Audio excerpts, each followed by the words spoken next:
This is another session of India Yearbook. We already completed around 15 chapters and we are now remaining with only few chapters. So before the lockdown, we people are covering our whole India Yearbook. India Yearbook means program and policies. तो बहुत सारे बच्चे बोलते हैं sir programmes कहाँ से करने हैं, तो कहीं से नहीं करने. एस्पायर का बुकलेट्स, हर चैप्टर का एक बुकलेट है, हेल्थ, एजुकेशन, एनवायरनमेंट, और ये छोटा सा लेक्चर जो हम स्टार्टिंग में इंट्रोडक्शन की तरह डालते हैं. तो again this lecture is in bilingual language having three parts. Number 1, the summary of industry. Number 2, the handout which we prepared for you and India Yearbook chapter. तो let's start करते हैं. Industry क्या होता है? Industry is that type of infrastructure जहाँ पर input is formed in the form of primary activities like wood, minerals, agriculture, and it can produce the finished goods through value addition. This thing is known as industry. Therefore, this industry has the largest potential of employment, largest potential of capital generation, largest potential of export, and largest generation of infrastructure development. तो industries एक ऐसी चीज़ है जो सबसे ज़्यादा employment, capital, पैसा, infrastructure, export ये जनरेट करता है. इसलिए चाइना इसलिए बिकॉज उसके पास बेस्ट इंडस्ट्रीज़ है.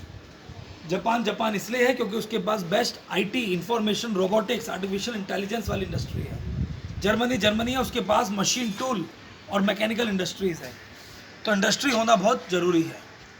पास्ट में अंग्रेज़ों से पहले India was one of the best nation only because we had very good amount of industry, जो आज ख़त्म हो गई है. एक कंसेप्ट पढ़ते हैं हम यूपीएससी के अंदर और अदर कॉम्पिटिटिव एग्जामिनेशन में, बबल ग्रोथ. तो भारत में बबल ग्रोथ हुआ, उसका रीज़न क्या था? तो भारत की बबल ग्रोथ का सबसे बड़ा रीज़न था कि we directly moving from agriculture to IT sector, tertiary sector, transportation, tourism, और हम बीच में इंडस्ट्री को भूल गए. हमारे यहाँ थोड़ी सी इंडस्ट्री थी, पब्लिक सेक्टर एंटरप्राइज के नाम पर, प्राइवेट सेक्टर में फ्यू प्लेयर्स थे और 8 इंडस्ट्रियल रीजन थे. इसके अलावा हमने कहीं पर भी कुछ नहीं किया.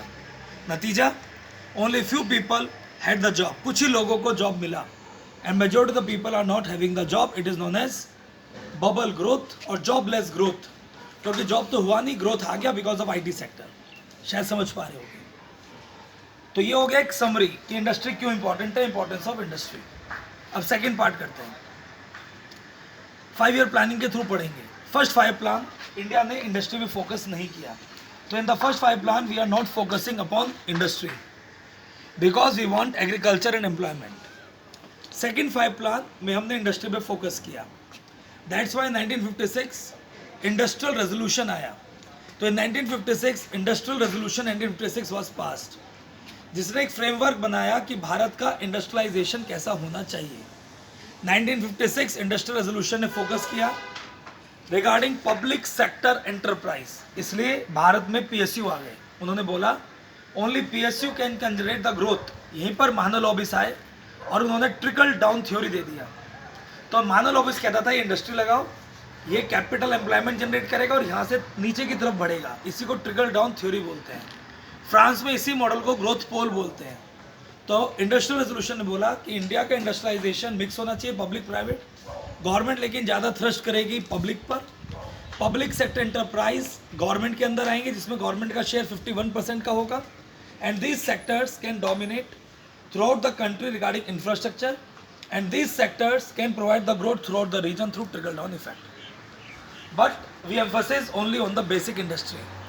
Second 5 plan only basic industry पे काम करता था. Basic industry means those industries which are providing the goods to other industry but not for final consumption like fertiliser, tractor, petrochemical, iron steel, smelter plants. इन सबको हम basic industry बोलते हैं. और जो हम कंज्यूम करते हैं उसको बोलते हैं consumer goods industry. AC, refrigerator, washing machine को वाइट गुड्स इंडस्ट्री, और कॉस्मेटिक वगैरह को बोलते हैं फुटलूज इंडस्ट्री, जो रॉ मटेरियल डिपेंडेंट नहीं होती है. फिर भारत इंडस्ट्रियलाइजेशन पर जोर देता रहा but it was not successful. हमारी आगे की government regional planning, poverty, hunger इसी में फंसी रही. और हमने उन इंडस्ट्रीज को डेवलप नहीं किया जो अंग्रेजों ने बर्बाद कर दिया था, that is cottage and artisan industry. तो we never gave focus on those industries which destroyed by the Britishers. Then India analyzed, without industry we are not in a condition to grow. That's why India came out in 1991 LPG reforms, liberalization, privatization and globalization. Under this LPG reforms we conducted structural reforms. हमने अपने भारत की अर्थव्यवस्था का पूरा structure ही बदल डाला. पहले हमारी इकोनॉमी क्लोज थी, हमने FDI अलाउ कर दिया, हमने डी लाइसेंसिंग करा और 1991 में न्यू इंडस्ट्रियल पॉलिसी को अडॉप्ट किया. We adopted 1991 new industrial policy. First work delicensing. हमने सारी इंडस्ट्री को डी लाइसेंसिंग कर दिया except 5. This 5 includes tobacco and cigar, alcoholic beverages, hazardous chemical, circuits and electronic circuits, as well as it also includes the industry which are coming under the category of explosive. All these 5 industries we are covering under license. Apart from that, 2 under pure government sector, railways operation, only railway operation, and number 2 atomic energy. इसका बहुत बड़ा factor, बहुत बड़ा impact पड़ा. And somehow Indian industrial growth started 4%, 5%. Then 1991 to 2005 we were not that much hyper about under industrial growth, but in 2005 global recession took place. 2008 में बहुत impact आ गया US से. इंडिया ने रियलाइज किया now it is a time to focus upon MSME sector. तो 2005-08 में हमने MSME sector की तरफ काम करना शुरू करा और हमने MSME सेक्टर के लिए रूल्स एंड रेगुलेशन लेके आए. हमने कुछ आइटम को रिजर्व कर दिया, बाकी सब ओपन कर दिए. लोन देना शुरू कर दिया प्रायोरिटी सेक्टर लेंडिंग के अंदर. We also providing the definition of service and good sector of MSME. और हम लोगों ने उनको कुछ रिलैक्सेशन देना शुरू कर दिया रिगार्डिंग टैक्सेशन, लेकिन that was not sufficient. Then in 2011 government realise कि हमें कुछ नया करना पड़ेगा. Then we came out with new manufacturing and investment policy. Under this हमने कुछ टारगेट रखे, 100 बिलियन जॉब्स. तो हमने बोला हम 100 मिलियन जॉब्स को क्रिएट करेंगे. The second target 10% industrial growth rate annually, and the third GDP contribution 25%. इस पॉलिसी के अंदर एक सब पॉलिसी आई NIMZ, national investment and manufacturing zone, जो सेज नहीं है, SCZ से अलग है. इसमें through PPP we can develop the industrial cluster on golden quadrilateral. Golden quadrilateral means highway number 2, highway number 8, highway number 4, highway number 5. Delhi to Mumbai, Mumbai to Chennai, Chennai to Kolkata, Kolkata to Delhi. Golden quadrilateral. NMIZ में state of the art technology होगी, 24 hour electricity होगी. Anybody can come and start their business. Social और physical दोनों infrastructure रखेंगे. Social मतलब health and education. इसके अलावा ready to enter zonation का फॉर्मूला था, बीच में इंडस्ट्रीज, चारों तरफ godown, house for LIG MIG and then green belt. इसके अलावा backup and forward linkages, logistic supply. NMIZ को एक टाउनशिप की तरह डेवलप किया गया अंदर article 243 QIC, article 243 QIC township municipality. और पर्पस था टू ब्रिंग द इन्वेस्टमेंट. इसके साथ हम लोग इंडस्ट्रियल कॉरिडोर के साथ आए. इंडस्ट्रियल कॉरिडोर जापान बना रहा है Delhi to Mumbai and then Bangalore to Chennai, और एक UK बना रहा है that is Mumbai to Bangalore. इसके अलावा इंडिया खुद डेवलप कर रहा है industrial corridor. One is Amritsar to Delhi, Delhi to Kolkata, and then Kolkata to Vijayawada, Vijayawada to Bangalore. तो these are the industrial corridor जिनका significance backward forward linkages, raw material supply, harbour connectivity, best that is the transportation, labour and technology. All this things are the part of industrial corridors. आपको अगर और पढ़ना है then you can refer our DNA. Then government ने देखा कि we need investment. Then we are providing make in India. Make in India is not industrial policy, it is a framework जिसमें बोला जाता है चेंजिंग द माइंडसेट, कि state government का mindset बदला जाए सेंट्रल गवर्नमेंट का, और लिबरलाइजेशन किया जाए, कोऑपरेटिव फेडरलिज्म, स्टेट के साथ कोऑर्डिनेशन किया जाए, स्टेट अपनी खुद की इंडस्ट्रियल पॉलिसी के साथ आएगा. इन्वेस्ट इंडिया प्लेटफॉर्म खोला जाए which can act as a facilitator. जो भी इन्वेस्टर अंदर आएगा वो इंडिया के बारे में उसको बताएगा पूरा A to Z, कैसे करा जाए, कैसे कागज पत्रिक साफ होता है. This all are car make in India investment. Then EBIS portal आया ईज ऑफ बिजनेस के अंदर. EBIS के अंदर EBIZ, single window clearances from 14 department, ताकि टाइम ना लगे. तो these are some of the initiative by which we want to grow our industries. Recently हमने MSME की डेफिनेशन चेंज कर दी. It is now revenue based. MSME micro, that is 5 lakh. Then MS small 75, that is 5 crore, not 5 lakh. 5 crore, 75 crore and 250 crores. तो 5 करोड़ का जो भी revenue करेगा वो माइक्रो एंटरप्राइज है, goods and services both. 75 crore वाले को बोलेंगे स्मॉल और मीडियम, 250 करोड़ और उससे अबव. तो these are the new classification of MSME. Industry को डेवलप करने के लिए सबसे बड़ी दिक्कत आती है land. That's why we are now moving towards good land acquisition policy. दूसरा आता है क्रेडिट. तो हमने कुछ स्पेशलाइज्ड बैंक खोले हैं, कुछ स्कीम्स लाए like Mudra scheme, SIDBI bank, ICICI bank, ये सब स्पेशल फाइनेंसिंग करते हैं. इसके अलावा we are promoting the trade promote करने के लिए अगेन इंडस्ट्री की जरूरत पड़ेगी और हमने ECB रेगुलेशन करा, एक्सटर्नल कमर्शियल बोरोइंग. ECB के अंदर now industry can take the loan of 3 year maturity from outside country. तो overall industrial sector is very important. हम लोगों को इंडस्ट्री, एकेडमिक्स एंड गवर्नमेंट के बीच में लिंक बनाना है, इसलिए Atal innovation mission, stand up India, startup India काम कर रहा है जो इंडस्ट्रियल इंक्यूबेटर खोलेगा. साथ ही साथ skill India programme, national skill India mission में सेक्टोरल काउंसिल्स हैं. तो सेक्टोरल काउंसिल्स हर इंडस्ट्री खोलेगी, ऑटोमोबाइल इंडस्ट्री, टेक्सटाइल, ताकि लोगों को ट्रेन कर सके और अच्छी लेबर प्रोड्यूस कर सके. तो this is a overall summary of industry in a very quick manner. अगर आपको मेरी आवाज़ स्पीड तेज लगी हो then make it slow and listen it. But only this much is industry, जहाँ से हर साल क्वेश्चन आते हैं. तो let's go towards our hand out. Please download this hand out from aspireis.com under student zone, PT Kunji and under PT Kunji India yearbook batch. तो आइए hand out पढ़ते हैं. Thank you so much. Now my dear students, we can start with the hand out. This is the hand out industry and policies. हमने इसमें हर चीज़ cover करने की कोशिश करी. सबसे पहले देखिए इंडस्ट्रियल पॉलिसी 1956 दिख रहा होगा आपको. इसी को बोलते हैं इंडस्ट्रियल रेजोल्यूशन भी. Development of machine building industry like basic industry, increasing rate of industrial development, reduction of income and wealth. Then main feature दे रखे हैं.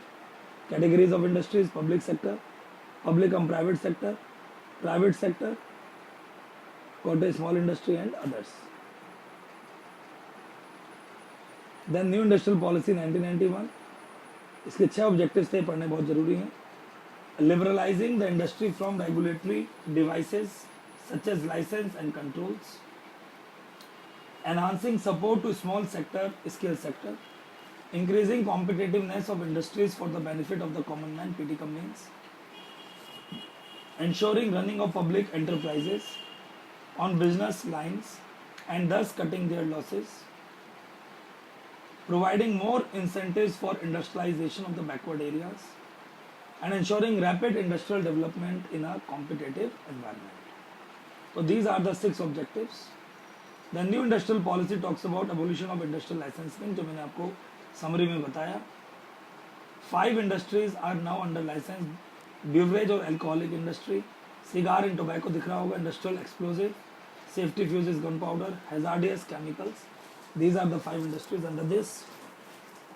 Then de-reservation of industries for public sector, reduce reservation for public sector.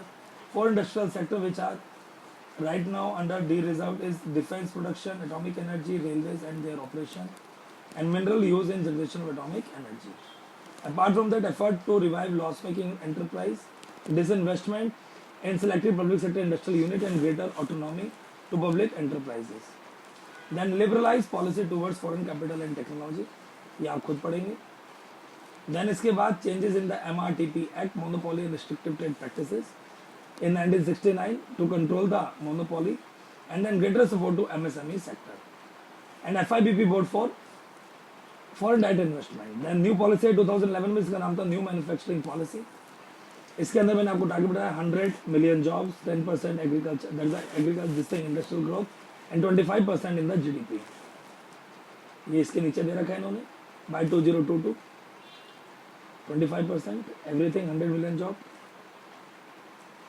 फिर इसके बाद focus on small scale industries जो आपका outcome based हो गया है, and skill development NMIZ, establishment of NMIZ NIMZ जो बीच बोल सकते हो, national investment manufacturing zone.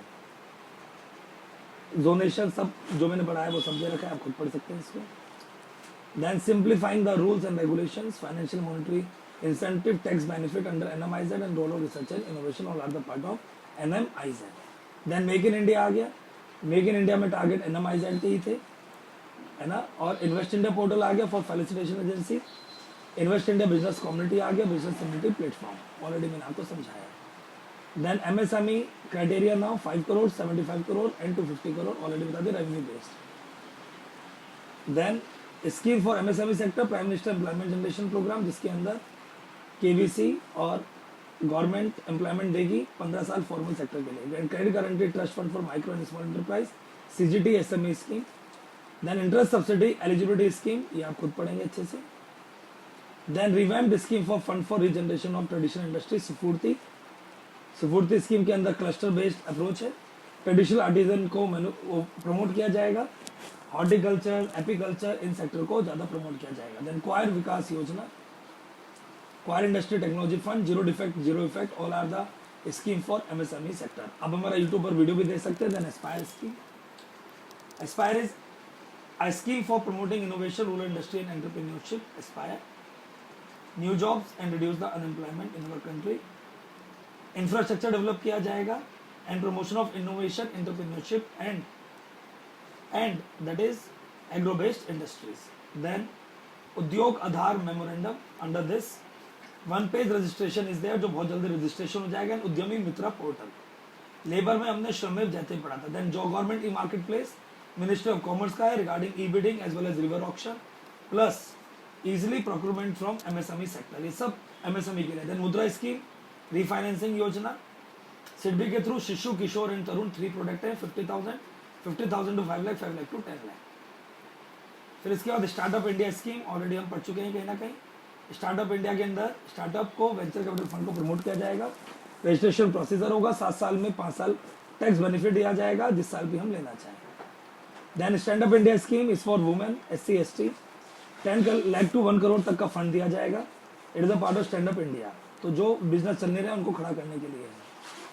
Then draft export policy, आज मॉर्निंग में न्यूज़पेपर में पढ़ाई गई है। Target is promotion of export and coding part, ITC HS code universally applicable in our country. MEIS and SCIS scheme is there. Merchandise export incentive scheme and service export of India scheme, इसमें custom relaxation दिया जाएगा। Duty script, जो भी हम import पर duties पे करेंगे, भारत सरकार उनको वापस कर देगी।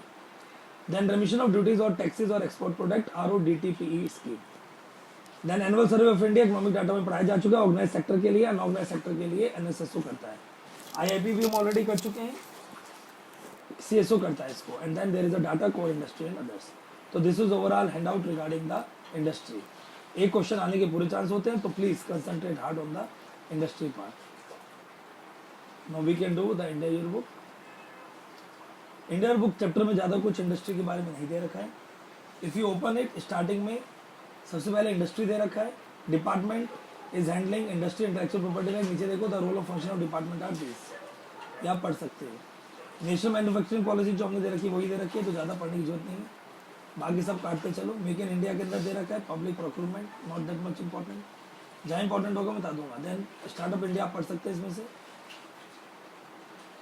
बाकी कुछ भी इंपॉर्टेंट नहीं है इसमें। ये आप पढ़ सकते हैं इंटेलेक्चुअल प्रॉपर्टी राइट इंडिया के अंदर, नेशनल IPR पॉलिसी जो बोलता है अवेयरनेस पहुँचानी चाहिए गवर्नमेंट को। हर डिस्ट्रिक्ट के अंदर IPR, IITs वगैरह के अंदर हमें IPR को प्रमोट करना चाहिए। क्वालिटी काउंसिल ऑफ इंडिया खोलनी चाहिए जो जल्दी से कराए।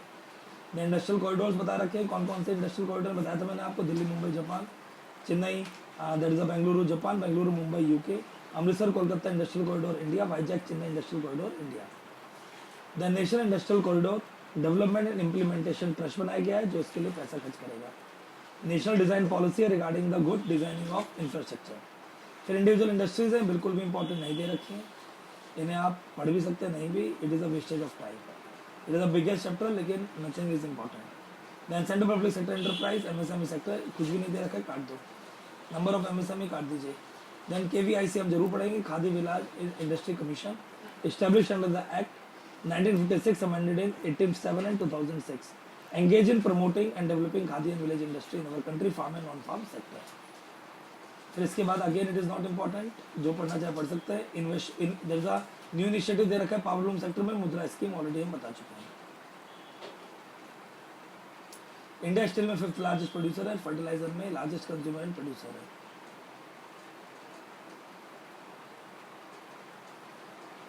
Nothing is important.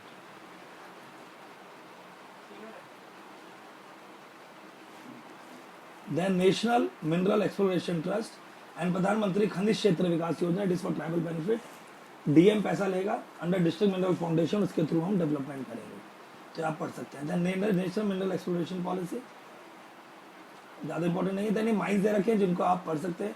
बॉक्साइट सबसे ज़्यादा कहाँ मिलता है, that is Orissa and then Gujarat and Jharkhand. Chromite Orissa में मिलता है, कॉपर राजस्थान एंड झारखंड, तो आप पढ़ सकते हैं खुद से। 4-5 माइंस यहाँ पर देख सकते हैं आप।